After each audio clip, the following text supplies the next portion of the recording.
And here we are live. Welcome, welcome, welcome. My name is Stefan Thuringer, and you see, if you are live with us at the moment, you see that raw rants printed. And what we're going to do here, even though it's under my personal brand, Stefan Thuringer, particularly if you're coming in from LinkedIn, nevertheless, we're going to have some raw talk today.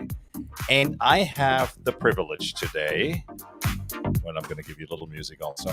I have the privilege today to be joined by someone who not only just traveled the world, but also who is an award-winning, amazing, incredible motion animator. And one of the things we're going to talk about today is her story, how and why.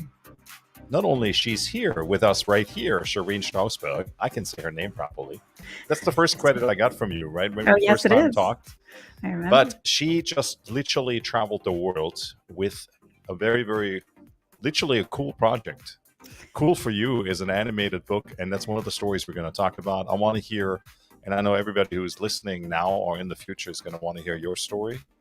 How do you became the entrepreneur, Sherene, which is a journey by itself, I know, while doing all the other things you do. Yep. Maybe let's start. Welcome home for you, most importantly. You just had an incredible, incredible journey. We were just talking about Geneva. You said you know Geneva, Switzerland really, really well now. Yeah, I do. Tell us about it. Why the heck were you in Geneva?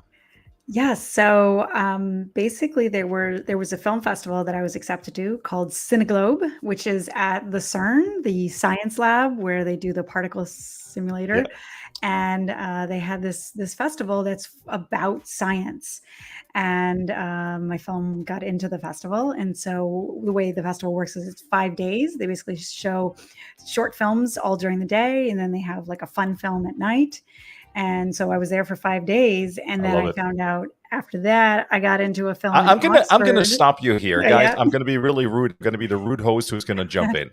While this is a really cool story why you were in Geneva, I think the really cool story is how did this all come about? And I think one of the things is you're listening and watching us here is taking chances.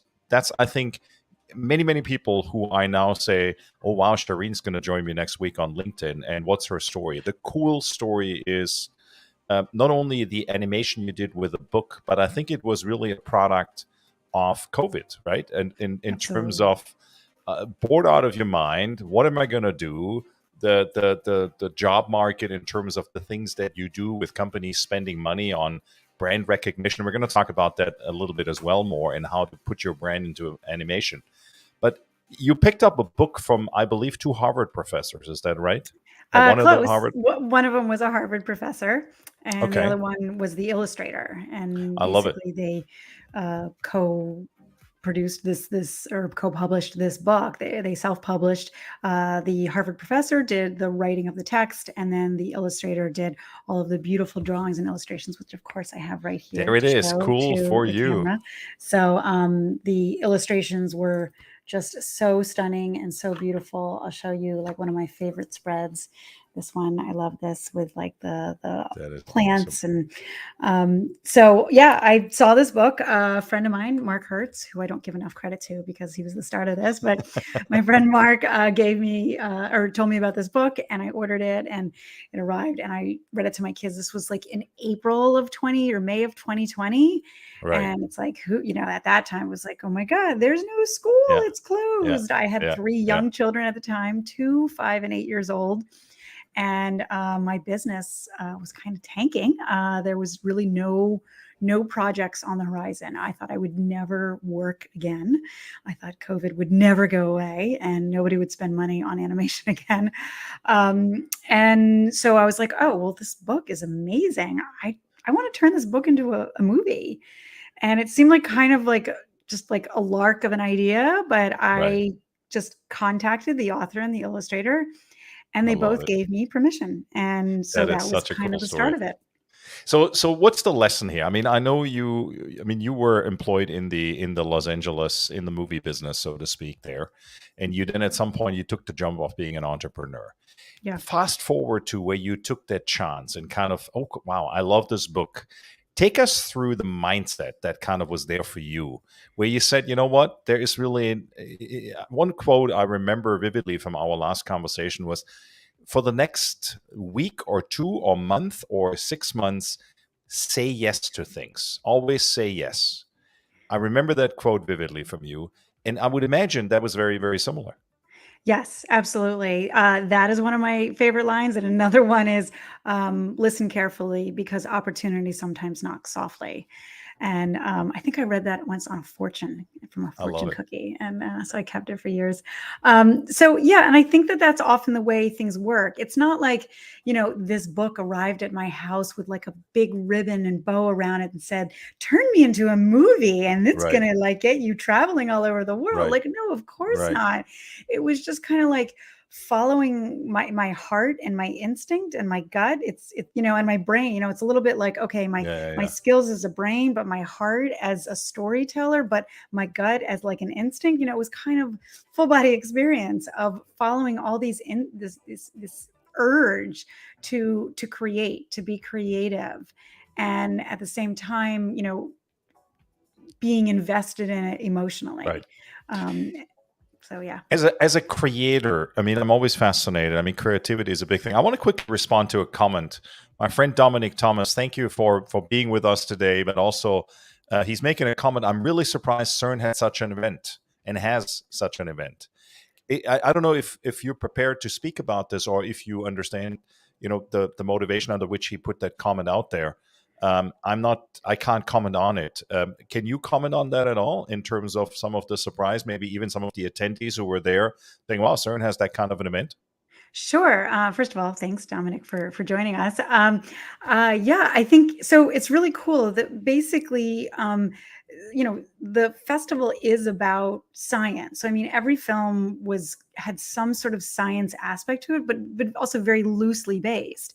I mean, then they have a theme every year, somewhat related to science. So the theme this year was parallel worlds.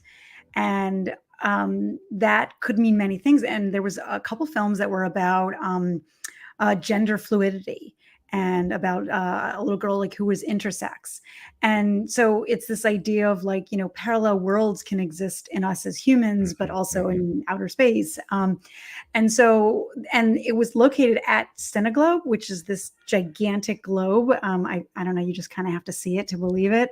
It is the most beautiful looking thing I've ever seen. It's just this gigantic wood paneled globe. And then inside is the theater. And the person who runs the festival, his name's Neil, and I can't remember his name, Neil Hardman, I think. And he works at CERN, but he's also running this festival, and it's now in its 11th year. Wow. So Dominic, I hope this, I mean, again, I'm so happy to see you here. Thank you. And it's a great question. And I did not know the context. Did we actually talk about Cool for You in context of what the book is really? There we go. See, there's Cineglobe. There is the program. I love it. 11th year, or the 11th event of the 11th 11th year, edition. I hope we answered the question, and it's certainly something that's interesting. But Cool for You, can you talk a little bit about what the book is really about? Our pleasure, Dominic. What the book's really about, and how that, as we're talking about CERN, right? Science, scientific basis, how that kind of all fell into it. But also, I would love to hear, for you as a creator, why was that particular theme so interesting to you? Well, so partly what appealed to me was, I mean, I'm not a science person at all. I think that was like my lowest grades in school. But what I loved about it is, I mean, this book specifically is about teaching kids about climate change in a very understandable way, Right. in a very non-scary way, and very much for very young kids. And we're talking like age like 4 or 5 years old. And it's like, this is kind of what something, we call this CO2. And, the sun is, traps, I mean, it was very, very basic. And also with guidance that was very simple as well. Like, hey, let's eat less meat. Let's drive cars less. Let's turn off the lights. Very simple tasks that are understandable. And that to me, I loved it as a parent. We're trying to simplify things for kids that are these big, massive topics. Yeah. And of course, my oldest one, who's now 10, I mean, he was like, well, okay, can you explain it a little bit more? And he did want to go a little further. And this book isn't for a 10-year-old, it's really for a 5-year-old. Interesting. I love it. In terms of creative journey, we talked a little bit about the entrepreneurial jump and taking chances and the listening and the saying yes to things. People watching this, people listening here, what would you, about your own journey, what would you tell them about that? And kind of taking, I think the big question over the last, I would say 24 months for many people has been, I work for these big corporations. And I really, my passion, my calling is somewhere else. My gut tells me that I've kind of outlived my time here at a particular organization or in a particular culture of an organization, an environment, maybe even what I do, because I have a passion that is very much different than what I do day to day, so to speak, to bring a paycheck home, if that's what the individual about. Can we talk about that for you and your personal journey there a little bit, and maybe even the trials and tribulations? I mean, I'm an entrepreneur. There's days I feel really, really good about everything, and then there's days where I kind of go, holy crap. What's going to happen tomorrow? And that's just a reality of entrepreneurship, that roller coaster. Tim Ferriss has written about it 10 years ago, more than 10 years ago, about the entrepreneur's depression. And that's a real thing, I believe. And so let's talk about that a little bit. Yeah, it's scary. It's definitely a leap, a jump. It's a leap of faith, and there's an emotion to it, and there's a physicalness, and there's a financial aspect of it, and it's a little bit scary. But I think there are ways to do it to make it less scary. And we talked about this last time. I remember is about having a support network, and that can happen in so many ways. I mean, it can be, have a partner, a cheerleader in your corner, have, an entrepreneurial support group, or hire a coach, or, join groups where, like a freelancers group on a Slack group. The saying, it takes a village, to raise a child. I actually once wrote an article for a motion design company that's school about it takes a village also to raise a business. It's the same thing, just like you're raising a child. It's like, I'm not, yes, I am the president, owner, whatever you want, a founder of my company, but I'm not doing it alone. I have so many people. I have a mentor. I have several groups. I have a coach. I mean, there's so many people who, it's like you only see one person in this frame, but there's so many people behind me. Yeah, no, I love that. Guys, as you're listening in, and I see we're joined by some people now coming in and out, and I know we're now live on all 3 channels, on Facebook, on LinkedIn, and on YouTube. Please drop some questions. If you want to participate, also, the invitation is if you drop your number in there, or you text it to me directly. If you have my number, please do so. Or if you're a friend of Sherene's, she can share it with me as well. And we will call you, and you can actually talk with us here. I can bring you in live into the conversation, which we'd be honored to have you here. So please, please, please do so. And again, the invitation to drop a comment, drop a question, whatever it may be. Just like somebody earlier said, well, CERN, which is a science facility actually in Switzerland, they were hosting a film festival which was based on science. Trials and tribulations, Sherene. I want to talk a little bit more about this piece. Somebody listening, going back to, taking the chance. You talked about mentors. You talked about, you surround yourself with a community. Is the community for you at this stage of your business, is it more challenging you to do more, bigger, better, for more, for less, for different? Or is it more about, is it a safety net? Or does it kind of play at different times in both areas? And then the second part of the question is, you talked about coach and you talked about mentor. And I think people sometimes get these 2 things confused. And I want to talk about those 2 things, and maybe in that same context as well. Share with us what the community, the group, husband, family, even kids in terms of an inspiration have done for you. And then also kind of the role of a mentor versus a coach. Whoa, there's like 10 parts to that question. You're killing me, Stefan. Okay. You're welcome. Yeah. All right. I mean, I'm going to go have a coffee. I'm going to go have a coffee now. Yeah, you might as well.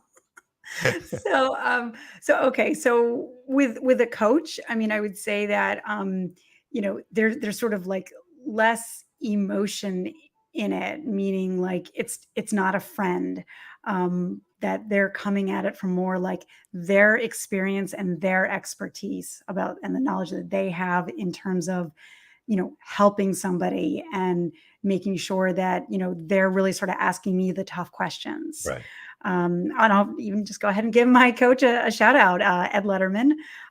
He, some of the things, he was asking me is like, well, what are the voices in your head saying to you? How do That's right. we quiet those voices? And where are you getting stuck? My mentor isn't necessarily going to ask me that. It's more, if anything, it's probably a little bit more the other way around. Like I'm going to ask my mentor some questions, and really kind of try to get help and glean advice that way. Whereas the coach is going to more, put it to me and say, well, why are you getting stuck? Where are you getting stuck? How are you getting past that? Yeah. I think particularly in a business coaching standpoint, right? It's more about accountability and pushing you to be the next best version in the context of seeing potential, and you may not actually move after it. Yeah, I actually would love to share a quote for you. Please. This is actually from somebody who has kind of been my mentor before. Her name's Kalika. And she said, sometimes the best mentors aren't those who are miles ahead of us, but just far enough beyond to lend a hand up or show us a foothold. Mm-hmm. And I just love that because I think we often think like, oh, who's the best person in our industry? Let me see if they can mentor me. And it's like, no, like you're kind of setting yourself up for disaster. Like, like find someone who's maybe just a little bit ahead of you. Maybe they're 1, 2, 3, 4, 5 years ahead of you. Like they don't have to be 20 years more experienced than you. Yeah. The other thing, it's so interesting. What always comes to mind, I'd love to hear your reaction on that, is mentors. The old days, mentors used to always be a year or 5 or 10 or 20 older than we are. But we may actually today, more than ever, we may enter into a domain of a business. And I would particularly imagine in the industry of film, ideation, creativity, right? You know where I'm going here. Yeah, I do. My mentor may be 5 or 10 years younger than I am, maybe 20 years even at the age I'm at. Am I making this up, or is this is probably, particularly in your industry, I would imagine that's really truth. Yes, absolutely. I mean, I think, we do have an instinct to look to people who are older than us, but I think in today's world, we definitely need to look to people who are younger than us as well. And that they're going to have a different perspective and they might have experience in other areas. I mean, I'll definitely say that someone younger than me is going to know social media definitely way better than I will if they've basically, grown up with social media in their lives, whereas I did not. Right. So yeah, that's a great point. Yeah, no, I think it's so important, right? I mean, I think that 360 review of our own status quo, so to speak, where we're at and where do we need to move at. And I think also, to your point, community. And I remember when I grew up, community was not existent. It wasn't existent. It was not sexy to reach out to someone else if you didn't know it. It was like, go back home and learn it yourself. And if you don't know it, then don't tell anybody else that you don't know it, right? Saying I don't know was certainly, I mean, that was the wrong answer. Right. The second piece, I think, also is, it's so easy to connect with community today through networks and other areas. In your industry, if we have somebody listening who is here because of the nature of your business, creative animation, and the business of, I'm going to call it, and it's probably totally wrong for me to say it this way, cinematography and animation. Somebody who's listening there and says, that's so cool. Maybe, that individual who's listening sees you as that person who's a month or 2 or a year or 5 ahead of them and wants to hear some tips how to connect, and also with who to connect, what communities, what some of the resources you would point somebody at and say, you know what, that's actually has helped me a lot. That's an association, a community that really kind of I was able to connect to. They were open to receiving me, but also I took really some great information and resources out of that. Sure. One of the top ones would be an organization called Panimation, PAN, and then animation. And basically, it's a group that's for women, trans men, or basically, non-gender conforming people in my industry, because it's such a male-dominated industry. And so this group came out of, a need to bring together a community that is often so much sidelined by men. And so I have found it to be a wonderful supportive group where they have a Slack channel, they have a Facebook group, they have events, especially in larger cities like New York. And the best thing is like they're basically what their website is a directory. And so just to basically be in that directory online, you create like a 3-second animation just using their colors, yellow and black. And then anyone who can say, well, I'm looking for an animator who's in Iceland, they can, filter it to just look for animators who are women or non-binary. And so that's been a great group. And I go there sometimes to ask questions, but then I also go there to sometimes look for freelance animators. So that's a fabulous group. Another one I love is Motion Hatch. And Motion Hatch is really interesting. It's basically it's run by Haley Akins, who it's the business of running a motion design business. And so what we she forget does that, right? We're creators, and then we forget that Yeah. now we want to have a business, and we forget, oh, now I got to run a business. Yeah. So it's amazing. And I mean, there are more than Motion Hatch, she has competitors. But I found Motion Hatch to be sort of one of the most inviting and welcoming. Yeah. And she runs, 8-week programs or 6-month programs, different types of programs. But then on top of that, there's like a newsletter and a Slack group. And again, where you can like ask questions and find, supportive people to reach out to. So those two are sort of my favorites. I love it. I want to, you kind of set it up for me, but I want to talk about, your industry. You mentioned that is very male dominated. And can we talk about, you okay talking about this for a quick moment, a little bit in terms of, what does the industry look like and what are some of from women or non-binary declared, so to speak, the group you're very closely associated with? What would you tell somebody who wants to reach further beyond maybe the safety of the group and go maybe really, deep into it? What are some of the things people should look out for? And what are some of the things that you've experienced in failing forward maybe and falling forward that can help somebody listening here who's new to the business or who's afraid of reaching out to a group? They're maybe not that comfort level like maybe in other areas. Yeah, I mean, I think it's a matter of finding your safe space. And I mean, if let's say, you're at a job where everyone around you is a man and you're not, well, then, find that space online where you're going to be in a safe space.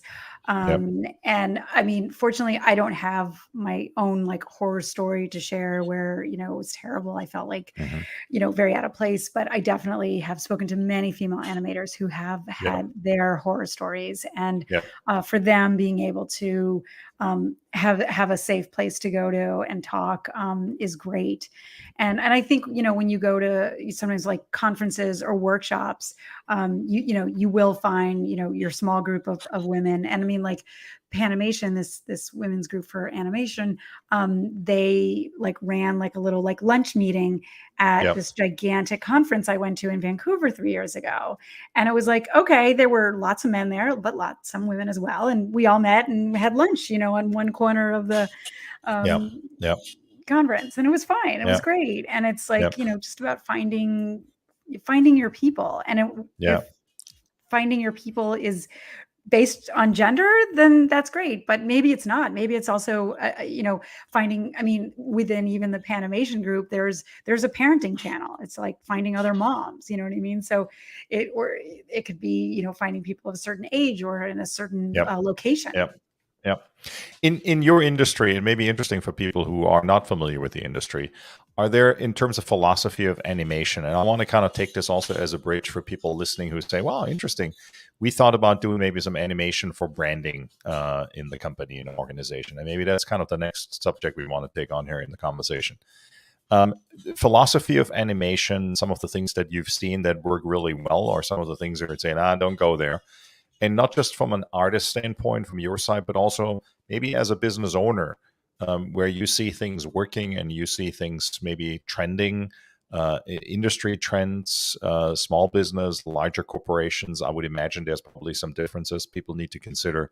What are some of if there's I don't want to say the rule book, right? But a little bit of a navigation tool for somebody listening in and watching us. What would you tell them? No, I think actually you're right to kind of say a rule book. There is kind of a little bit of a rule book in this world, Okay. and there's actually something called the 12 Principles of Animation, Mm. and it's basically sort of written by these two guys who are sort of the founding fathers of the Walt Disney Animation Studios. And I know I've sort of always said like, no, I don't work for Disney or Pixar. That's not what I do. But I mean, it is based on those principles in the same way that, the way Mickey Mouse or Ariel was jumping and leaping. Okay, well, that's maybe the way, same principle of how you're going to have your logo jump and move and bounce around. Interesting. And so those principles, and I mean, I'll give you an example of some of those principles. It's anticipation or overshoot. So that, when Mickey Mouse would like jump on a trampoline, well, that's that same motion that's going to have, your letters jump up and down or something like that. Okay. And that's very, very customized, bespoke, quality animation.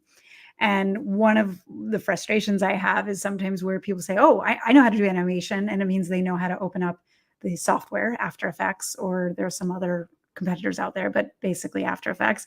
And they're like, oh, I can do animation. And it's like, well, no, you know how to use a software. That doesn't mean you know how to do the art and the design of it. Yeah. And I don't want to come off as a snob, but it's a little bit about the doing custom, bespoke, quality animation versus something that's more like off the shelf. I love that. Quick note, guys, as you're watching, thank you, Dominic. You're doing the homework for us. This happens when Oh my you're God, I love two it. people on a live. He just dropped in the Wikipedia with the 12 basic principles of animation. So if you are watching this now or in the future, grab that link and plug it in, and you'll find exactly the source that Sherene is quoting live here. That is awesome. Thank you, Dominic. I'm going to leave it up there for a moment. Is Dominic working for you? No, Dominic is just a dear friend and colleague. Okay.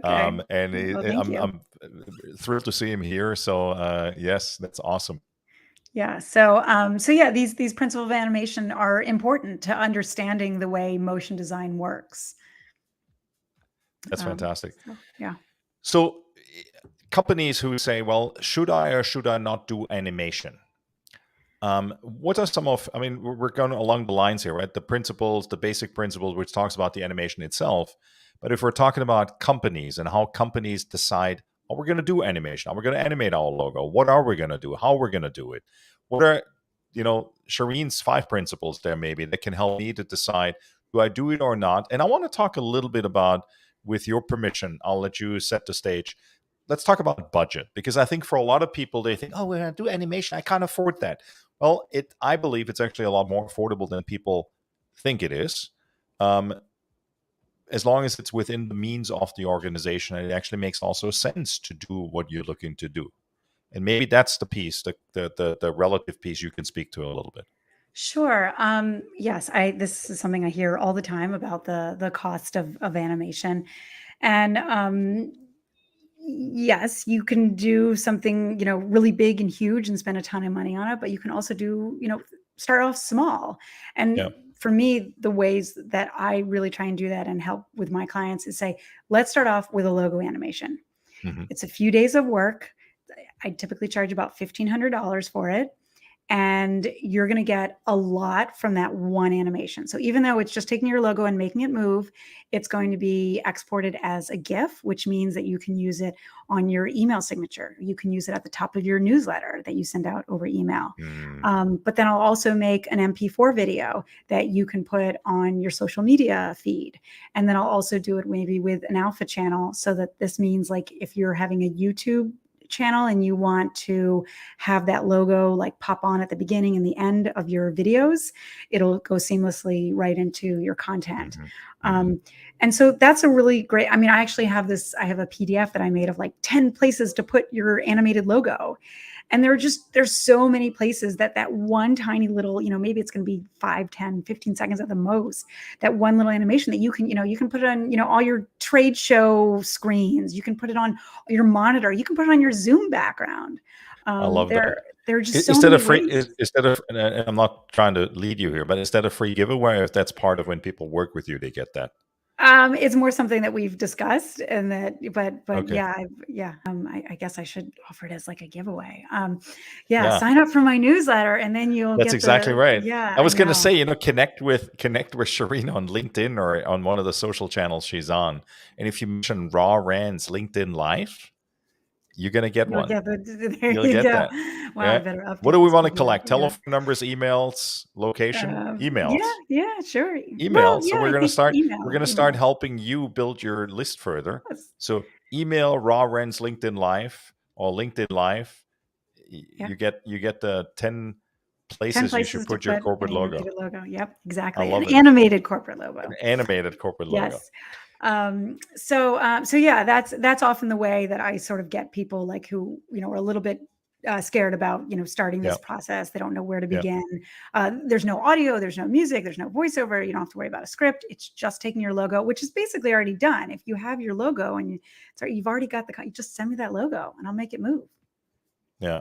So now I'm So, sitting here, I'm going, how could I take Human Innovation Garage or Raw Rands? And one of my favorite things is when these little characters, I think it's actually a Disney animation, where they carry the letters around and then they kind of put it in place. and then like they like bring yeah, you could do that. Who Um, that's a Disney thing, right? Isn't it? A Disney Yeah, animation? yeah. Well, I mean, I guess the little lamp in Pixar, jumps That's up what and it is. down, Pixar. That's what it yeah, is. yeah, Yeah, yeah. I Of love course, that. I it's think great. that's It's probably one of great. the most clever things to do it.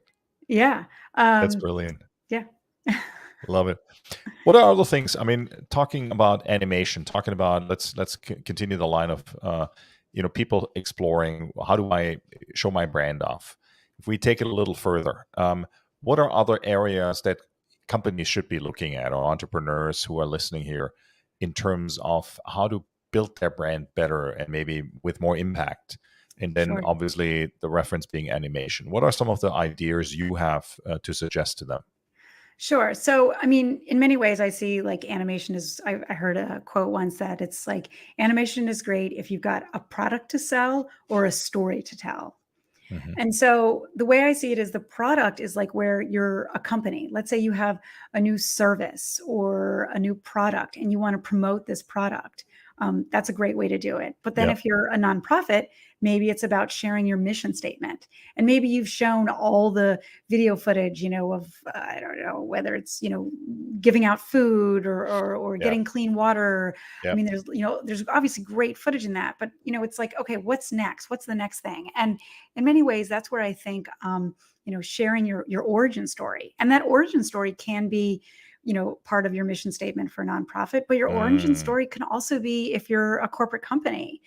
People love storytelling. People love stories. I mean, even take like some gigantic brand, like something like Nike, and it's like, Yep. yes, obviously their brand is amazing and everything they've done, but it's like, okay, well, go back, like let's hear that story again of, I think they worked with Stephen Prefontaine, the athlete, and how they gave him some sneakers, and he's like, "What's with this little swoosh thing? What is that?" Like that story is so great, and it helps people connect to the brand.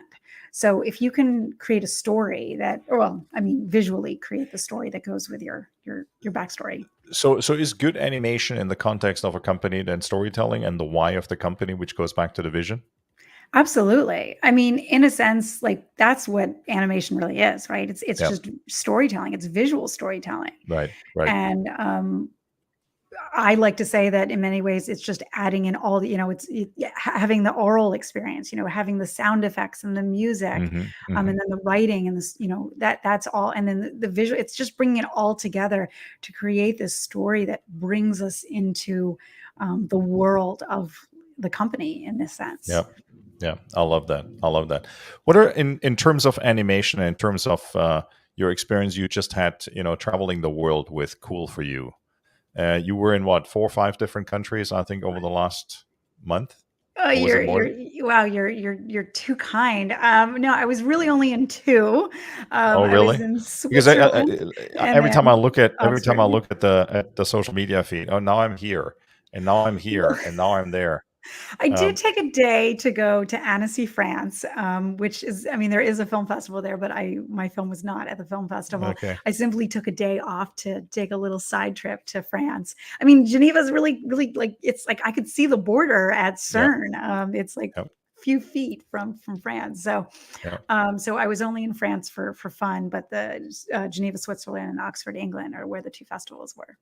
Okay. It Fantastic. is going to a film festival in Italy in August in Calabria, but I'm not going. So I was going to say you I'm better yeah, go. I Some know. good food, some good I know. I'd cuisine. love to. It's a long way to You go pack the for one family. I festival. think you should pack the family up and go to the film festival. I think you owe yourself that. It would be nice. It would be nice. Yeah, Yeah. maybe if somebody wants to grant me flights for a family of There you 5 go. to So if you're listening, Italy. and we're starting a fundraising campaign for the filmmaker Sherene Strausberg right here live on LinkedIn.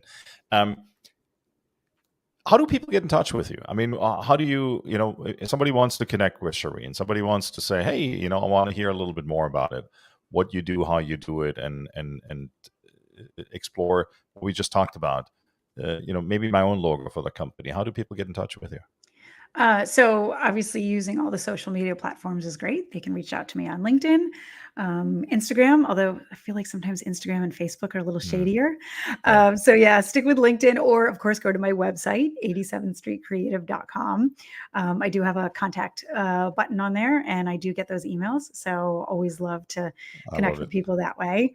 You can also just send me an email, Sherene at 87streetcreative.com, 87th, street spelled out. So, guys, if you haven't heard the story yet, why is 87th Street Creative 87th Street Creative? Because there's a story behind it. Of course, there's a story behind it. My origin story is that I was living on 87th Street, West 87th Street. It has to be West. I loved West 87th Street in Manhattan, in New York City. I was living there with my family. At that time, it was 2 kids and my husband. And I was looking for a name. And numbers are not often part of company names. And so I thought, well, if someone thinks, if someone's like, oh, what's the name of that company? Like 8 or 9 or what? Like, I don't know. I feel like 87th really kind of pops out. And then, I did move. And so everyone was like, well, what happens? You're going to like move out of your place where you were. And I'm like, no, it's still fine. It's like, it still is where we were found. I mean, how many companies start off in like, maybe, look at Apple, Steve Jobs started out in his parents' garage. Right. But it's still remained Apple. So yes, 87th Street Creative is where I was living when I started my company, and I will move and go to different places, but it will always remain 87th But it'd Street always Creative be because that 87th was the Street origin Creative. of where I was when it I love started. it.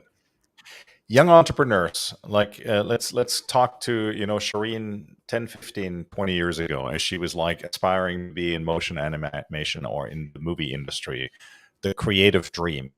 You're talking to that person, and there's people listening here. What would you tell these individuals in a room full of Sherenes who are going, I want to be just like her? What would you tell them? I think this goes back to the just say yes thing, and that just keep going. Just it's a little bit the Energizer Bunny thing, just keep going, keep banging that drum, hitting the ground, and I think also probably take a little more risks. I think I was a little bit scared and wasn't always comfortable with risk, and I think now I would probably like to think that I would take more risks because I see the opportunities, but I didn't when I was younger. In terms of the taking the risk and kind of profiling yourself, if somebody says, I'm at that journey where I want the world to know more about me. And we talked earlier a little bit about the mentorship forums and the associations. Is that the same group where somebody, somebody who sings goes on YouTube and says, "Oh, I'm just going to put my song on YouTube or Beatmix or on SoundCloud or somewhere else." Um, and then if you publish your first, real piece, then you claim your artist page on Spotify and you come up with a funky name or whatever else it may be. And then hopefully somebody is going to download it the first time and sends it to 500 friends, and suddenly you're viral. Is there an That's equivalent nice. in your industry? Yeah, absolutely. I mean, and it's pretty much similar in that, like, yeah, you have something go on YouTube, you post a video and Yeah. it can go viral. I actually have not had that much luck, and I haven't had that Yep. experience.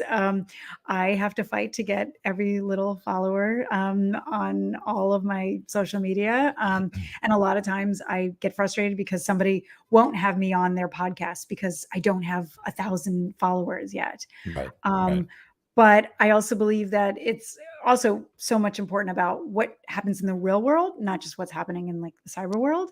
Yeah. And that, are you connecting with people and are you building Yep. relationships and connecting to Yep. people?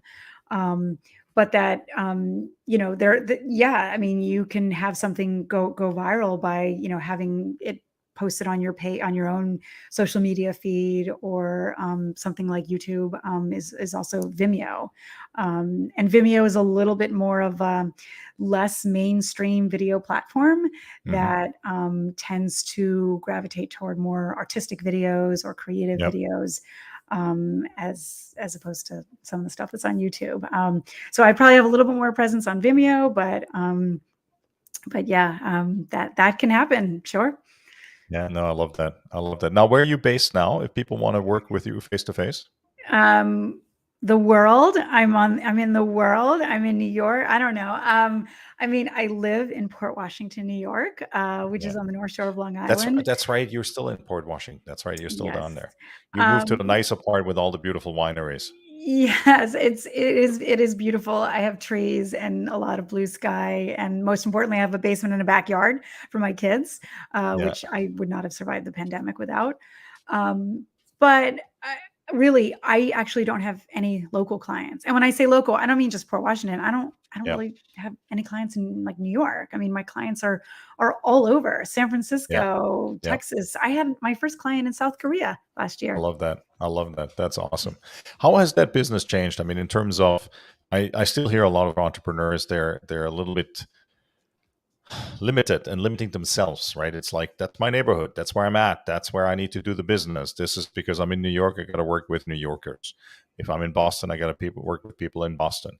How has your industry been affected by that? Has that ever been an issue in your industry, or is that something that really was a non-issue anyways because distribution is global? Yeah, I mean, because of what we do is completely digital, and that, Yeah. it's so easy to send things over, whether it's email or using like a Google Drive or Dropbox. It's so easy now to have conversations with people Yeah. um, far away. And I've now started bringing on freelancers to work with me Mm. who are overseas. I have somebody in Spain and someone in Hong Kong who has done some work for me, and it's actually really great because they're often sleeping while I'm working and I'm sleeping while they're working. And so I've heard this phrase that your company follows the sun, in the sense that you are a 24/7 company. And so you can be working all hours. And Yeah. so I've been working with a client where, like they like to say, they were laying the train tracks down as the train was coming because we had such an impending deadline. And so what I was doing is I was illustrating all the storyboards all day, and then the client would approve it at the end of the day. I'd then send it to my animator in Spain. She would be animating it overnight while I was sleeping. I'd wake up in the morning and have a first draft from her, and I could send it to the client and say, great, here's the animation. What do you think? I love it. And I it's love like, it. So that's almost like intentional design of the company structure, then, right? I mean, as you're listening to this is what I'm sitting here. I'm going, this is brilliant. We don't really ever think about it in those ways, right? We think about, oh, the whole group goes to work, and then we all go home at 6, 7, 8, 9 o'clock at night, and we maybe, spend a long night in the office. But the intentional design of a global workforce, yep, we never really even talk about it in the sense of your company follows the sun by saying, well, you know what, when I'm done drafting, I can send it to my animator, which now actually has like 6, 7 hours more time than I do in yep. the instance of Spain. And that's just brilliant. And I think that's, you should make that your business advice work quote. It's like Yeah, hire. It's brilliant.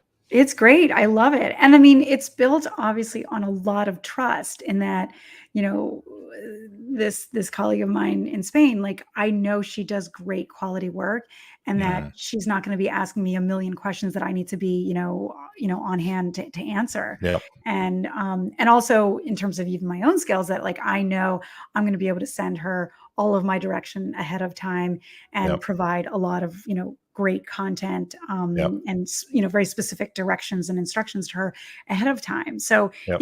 it's two ways. Yep. She's Yep. incredibly competent, and I am doing that as well. Somebody who is belligerently ignorant as I am about things like animation and all stuff like that, how does somebody like me is able to distinct between okay animation, good animation, but something that really, really kicks ass, and that's just amazing? Well, Is there a that's the way to do thing. it, or is that a difficult one? I mean, I guess the way it's like it's about developing your eye. So in the sense that, like, I mean, when you go and you do watch like a Disney movie, you're like, oh, that's like really, really good. But then maybe when you see something that's like, yeah, I don't know what's a bad version of Disney. I don't know. But I mean, when you go see maybe really poorly done corporate video or something, that someone hasn't taken the time to do well. Mhm. Then you're gonna see that maybe it's not as fluid. And the way I see it is like the titans of my industry, like probably the best agency in the world is called Buck Designs, BUCK. And I mean, look at anything on their website. I mean, they're creating the ads for Coca-Cola and for Apple, and I mean, those are incredible. But then maybe go find a video that's you can tell is maybe a much smaller company where they're hiring like their summer intern to do the animation, and it's maybe not going to have the same skill level. And no dissing those summer interns. I was once a summer intern. Yeah, But yeah. you evolve from there, right? Yes, you You do. get And yourself that's a coach and a mentor. you got to start somewhere. I mean, right? So Yeah, that's absolutely true. Um, how do you feel about?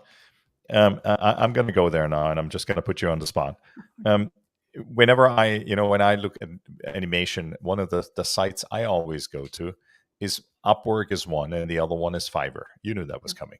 okay. Yep. Particularly as we're talking about that subject. How do you feel about the work that's out there on these sites? And should people go there to save money, or should they just really invest it once and do it the right way? I think kind of both. I think Okay. it is okay to use an Upwork and a Fiverr if that's what your budget calls for, Yep. and that you get what you pay for. Yes, there are sometimes something isolated events where you pay a Yep. huge amount and you get a Right. terrible product, or you pay a very Right. little amount and you find that incredible talent out there who does great work. Yep. Those are the sort of the extremes and the outliers, Sure. and that Sure. most of the time it's somewhere in that middle ground. You're going to get what you pay for. And so animation is just like anything else.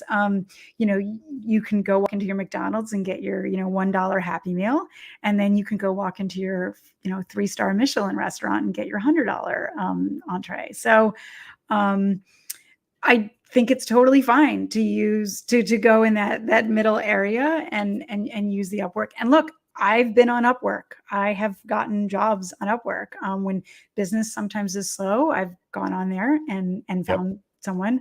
And actually, one of my best Upwork projects was someone who they were based in New York, and I was like, oh, cool, I'll look at them. And if I found out they were like 6 blocks from my house, and I went and met them in person, which is like amazing. Yep. So Yep. yeah, it can happen where you find like the right project and the right fit. Yep. I would say, like, try a little bit harder, go to something like Panimation, where it's a Hmm. just simple directory of Yep. all these incredibly talented women and non-binary animators who are all over the world. And it's just a matter of like getting like a website of a directory of animators out there, and that people know Upwork advertises, and so Right. you Right. can use it. But you can also find me. I mean, this goes to the whole thing of like marketing, and that it's really hard to make Yep. myself out there and seen. Yep. It's a challenge. I know I should do like Google Ads and like get better SEO and all that stuff. I know. Yeah. Final words before we close out before the hour. If you'd have an auditorium full of people, entrepreneurs, people who are maybe interested in being in the business of animation, people who just enjoy good animation and they're Mickey Mouse fans. Um, in the context of your industry, in the context of the journey, in the context of what's interesting to people to hear, the what, when, hows, and ifs and whys, what would you tell them about Sherene, and what would you tell them about the industry in regards to, so they really walk out of this room and they have a good understanding of what not just Sherene is all about, but what the industry is all about? Um, Understand that it's storytelling, and that it's visual storytelling, but that it's based on, what is behind the story, and that animation is so much about that. But that animation, although it's visual, there's also the oral experience. There's the Yeah, sound effects and the music, and the voice. That and when I say voice, I mean the literal voice that's maybe speaking and saying words, but then also the more atmospheric voice, the voice quality, the sound that is yeah, coming from, what's being matched to the visuals. And all right. of that is, setting like the tone and the nuance of the story you're telling. And so to me, that's what's so important about animation, is that you're telling a story and engaging the viewer to understand whether it's the story of the brand or the product or the Hmm. service or the Hmm. nonprofit. And that's what I love, and that's what's been so exciting and invigorating for me. And that, my I really started off as a film composer, and although I've kind of come full circle and now doing motion design, it's in the sense it's always been about storytelling. I love that. I love that. Let's talk about that film composer thing for a quick moment. Sure. That's a background. What was kind of like one of your favorite pieces you've ever composed in that respect? That I've ever composed. Oh my gosh. Wow. So probably like the best film I worked on was a documentary called Small Voices. And it was about young children in Cambodia who, maybe they had parents, or maybe they only had one parent, but they were basically living on the street. Yeah. And this woman who became a friend of mine, Heather, she went to Cambodia and followed a lot of their stories. And this Mm, was now almost like 15 years ago. So mm, these little kids are now grown up, but they were incredible.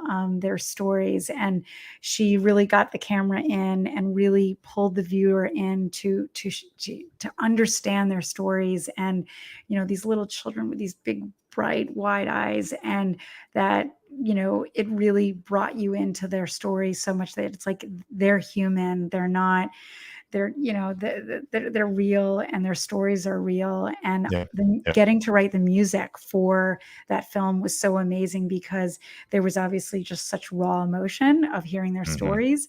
It Hmm. was also really fun because of the Asian influence, so I got to use some kind of like different kind of funky instruments. That was really fun to explore. And then also one of the things that I did is I found some sort of vocal sounds, like a woman singing, which really kind of tugged at your heartstrings a bit. So that was probably one of the best film scores I ever wrote. I love it. That is so cool. Any final words for people listening? Final thoughts? Anything? Please reach out to me. Obviously, reach out to Stefan if you can't find me. And I think that you could use Upwork, but you could also use 87th Street Creative. Uh, so, and I think in terms of the entrepreneurial story, it's about not giving up, to keep going, keep saying yes, but also know when to say no, and really just keep going, keep working at it, and taking that leap when you feel it's safe. And even if you don't always feel it's safe, maybe you can have a smaller safety net that you can leap over. 87th Street Creative, New York, New York. That's what I'm giving them. They'll be able to find you. Is it still New York, New York, actually? Or is it? Yeah, I think if you Googled 87th Street Yeah, Creative, New you'll York, New find York, you'll 87th find Street me. Creative. And we'll put the website there as well. What's the website? 87thstreetcreative.com. So just like you have it here, just without the New York Watch part. me do this live here. My Oh my goodness, God, look at you're going to that. type this Real live? life. 87th Street. There we go. 87th Street Creative.com. Is it coming along? There we go. There Look at that. 87th Street Creative.com. Look at the things you can do in LinkedIn Live. If you're listening and watching, if you've never done a LinkedIn Live, it's not as complicated. And you can actually type these things while you're on the live broadcast, and there it is. So connect with Sherene, connect with me, reach out to her, mention Raw Rants, mention LinkedIn Live, and she will send you things about what animation is and not, and where to post your, the 10 things where to post your corporate logo and how to use it properly in the context of animation. Sherene, I want to say thank you. Thank you. It was so great to be here. This has been awesome. It was great seeing you again. At one of these days, like that company which is 6 blocks down the street, we got to connect with kids and family and friends and family. Yeah, and you're in Boston, right? That's right. I'm just up the street. It's like, what is it? 2 hours and 21 minutes is my if fastest you're taking drive me time. like a Sella train or something. Yeah, it's my fastest drive time, and you live in a spot where there's beautiful wineries, so that's a good reason to come and visit there. Sounds good. Guys, thank you, everybody else for being here. Like on Raw Rants, when this music plays, we're out of time. We got to spend almost a complete hour. Again, thank you for your generosity and time, Sherene. 87th Street Creative. Sherene is an award-winning animator. Go pick up Cool For You. Now, if people want to see Cool For You, is that possible for them already? I mean, not really, because of the way the rules work of film festivals. You can't show it publicly online, but there's a festival this Thursday in Long Island, actually. There you go. Are you going to be there? I am going to be there. Hell yes, you're going to be there. After traveling 30 hours to Geneva, I think I can make it to Long Island. Yeah, I was going to say, Long Island, you were right there. You can go there. That is awesome. And what day is it? On Saturday and Sunday? It's going to be this Thursday evening, actually. Fantastic. And what's the festival called? Long Island International Film Expo. They're celebrating their 25th anniversary. And if people want to go there, can they still get tickets for that, or is that a closed event? Nope, it's open. There you go. So there you can see the movie if you want to see it, the film animated book, Cool For You. Go pick up the book, read it to your kids, and then go when the movie comes out. There it is. Cool For You. Then go see it. Guys, this has been awesome. I really, really appreciate all of you listening in. Thank you. My name is Stefan Thuringer. Connect with me. If you're not connected yet on LinkedIn, on Facebook, connect with me on Instagram. And once again, thank you so much to Sherene for spending with us a full hour here in our live broadcast. Cheers, and we're out. And we're saying goodbye. And as we say on the podcast, Stefan and Sherene, and we're out.